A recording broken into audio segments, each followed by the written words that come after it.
પ્રગતિ અને પવિત્રતા દીપમાલા ન્યૂઝ। નમસ્કાર। કલોલ ઇફકો કસ્તુરીનગર ખાતે નવરાત્રી નિમિત્તે ગરબા યોજાયા। હાલમાં નવરાત્રી પર્વ ચાલી રહ્યો છે, જે લઈને કલોલ કસ્તુરીનગર ઇફકો ટાઉનશીપ ખાતે નવરાત્રી નિમિત્તે ગરબાનું સુંદર આયોજન કરવામાં આવ્યું હતું। ઇફકો ટાઉનશીપ ખાતે નવરાત્રીના પ્રારંભમાં માતાજીનું સ્થાપન પણ ખૂબ જ ધામધૂમથી કરવામાં આવે છે, જેમાં દરરોજ કલોલ તેમજ આસપાસના ગામમાંથી મોટી સંખ્યામાં ગરબા રમવા આવે છે।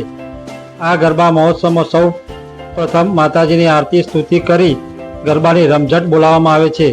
ઇફકો કસ્તુરીનગર ખાતે નવરાત્રી મહોત્સવમાં દરરોજ લોકપ્રિય ગાયક કલાકારો સાથે ગરબાની રમઝટ બોલાવવામાં આવે છે। આ નવરાત્રી મહોત્સવનું સમગ્ર આયોજન કલોલ ઇફકો દ્વારા કરવામાં આવે છે। દીપમાલા ન્યૂઝ, કલોલ।